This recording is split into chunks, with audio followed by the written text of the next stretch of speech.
Sziasztok! Jumbo! Visszatértünk Zanzibárra. A legutóbbi zanzibári látogatásunk óta a szélesszájú orrszarvút elhelyeztem az afrikai elefántok mellett, de időközben meggondoltam magam, a videóhoz kapott hozzászólások miatt főleg, és áthelyeztem őket egy másik kifutóba. Ennek a kifutónak az építését is fel fogom tölteni majd a Speedbuild sorozatba. Ma tulajdonképpen egy másik állatról fogok beszélni, méghozzá a fehér farkú gnúról, és természetes a megszokott módon közben épül egy kifutó is nekik. A két gnúfaj egyike a fehér farkú gnú, az emlősök osztályának párosúlyú patások rendjébe, ezen belül pedig a tülkös szarvúak családjába és a tehén antilop formák alcsaládjába tartozik. Tudományos neve Conochaetes gnu. A másik gnúfaj a csíkos gnú, vagyis Conochaetes taurinus, rokonfajok, ha már a csíkos gnút régebben a gorgon nembe sorolták, de erről egy másik videóban beszélek majd. A fehér farkú gnút először Eberhard August Wilhelm von Zimmermann, német természettudós, geográfus és zoológus írta le a tudomány számára 1780-ban. Leírását az 1776-ban Jean-Nicolas Sébastien Alamán természetfilozófus által készített írásra alapozta. A Conochaetes két görög szó összevonásából jött létre. A konosz szóból, amelynek jelentése szakál, és a chaetes szóból, amelynek jelentése lógó haj, vagyis sörény. A gnú elnevezés pedig egyes vélemények szerint a délnyugat-afrikai khoikhoi nyelvből származik, más vélemények szerint meg a gnú szóból ered, amely nama nyelven az antilop bikájának hangkiadására utal.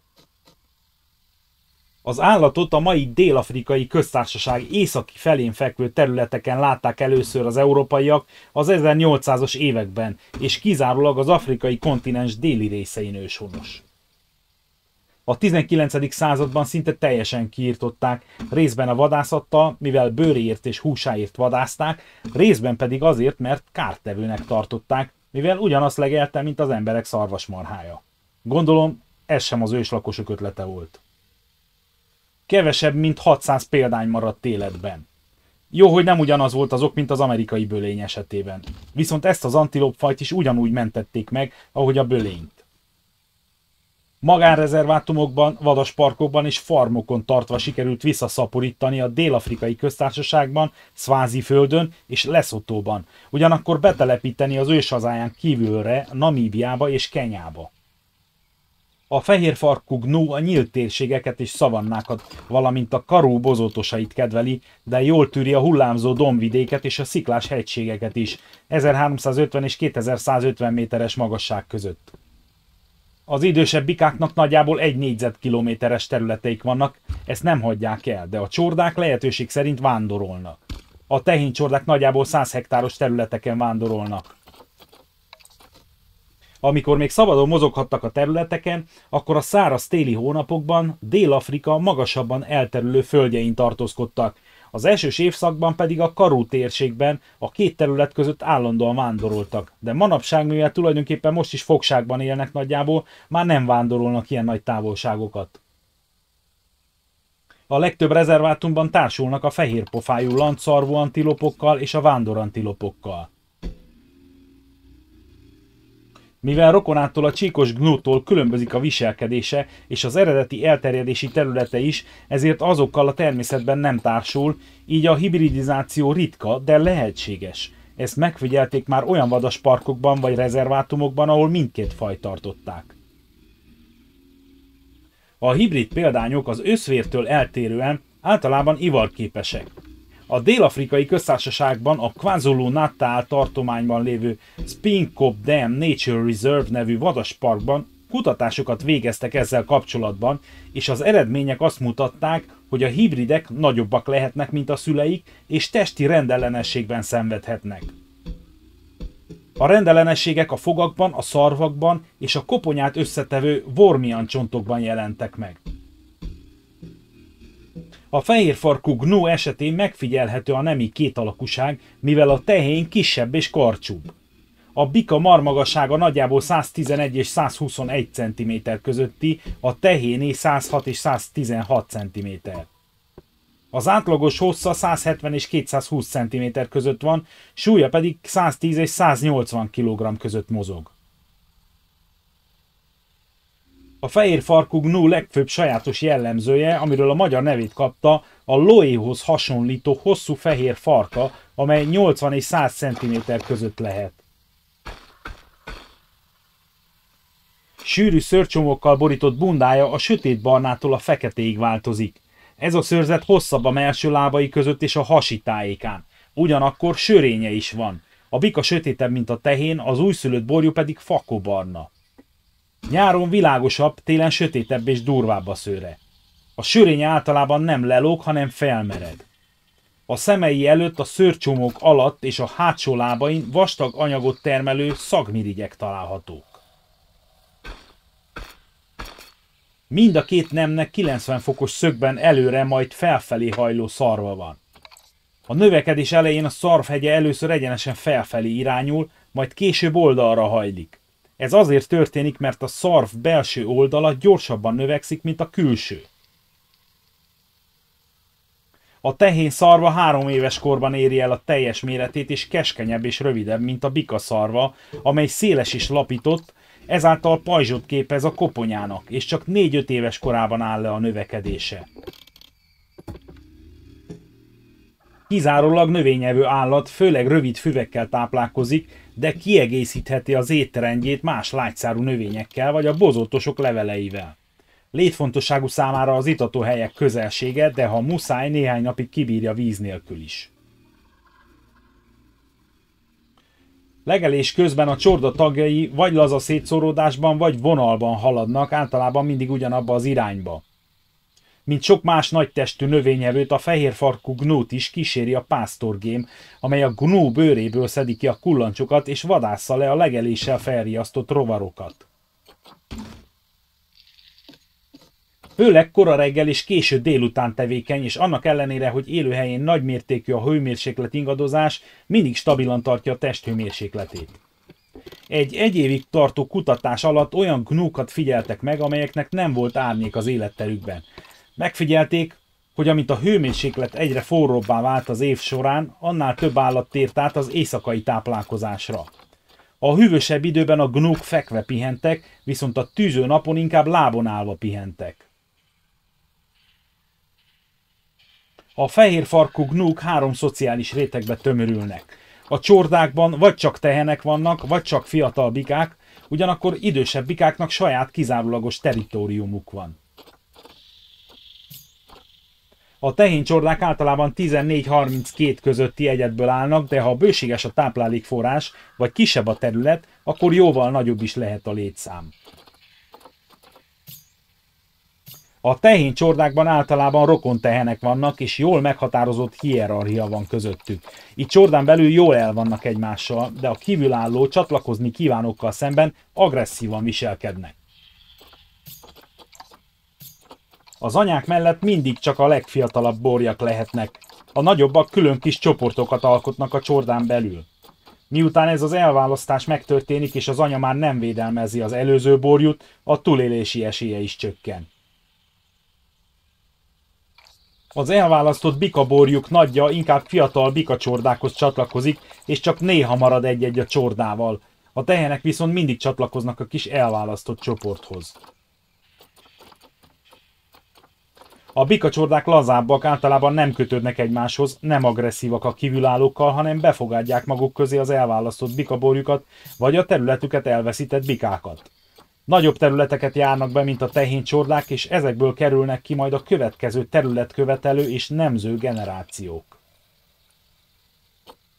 A területvédő bikák nagyobb létszám esetén egymástól 100-400 méter közötti távolságra szoktak lenni, és ezt a területet védik minden más bikától. De ha nagyon bő a táplálék, ez a távolság akár 10 méteren alulra is csökkenhet. Viszont szegényes területeken megnövekedhet 1,5 kilométeresre is. Területeiket a tehéncsordák látogatják, és a terület közepén van egy ürülékkupac, ez a főhadiszállás. Itt mutogatják magukat, és ide vonzák a teheneket is, mint a kiskakas a trágyadom tetején.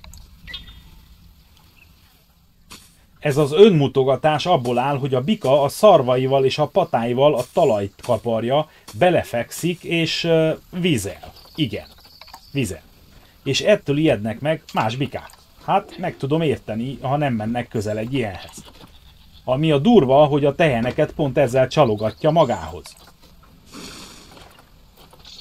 Ha a két bika találkozik, előbb megpróbálják elijeszteni egymást, hogyha lehet, elkerüljék a küzdelmet. Néha nyugodtan kezdenek legelni egymás mellett, hogy mutassák, mennyire nem félnek a másiktól. Lóbálják a fejüket, vagy felmérik egymás vizeletét. Ne kérdezz meg, hogy hogyan. Ha mindezzel nem ijesztik el egymást, akkor kezdik egymást körbejárni, majd jöhet a verekedés. A gnók kommunikációja bőgésből és testmutogatásból, valamint feromon kibocsátásból és érzékelésből áll. Az egyik hangjuk egy fémes orrhang, míg egy másik hangjuk egy vízhangzó csukláshang, és ezek akár 1,5 kilométerre is elhallatszanak.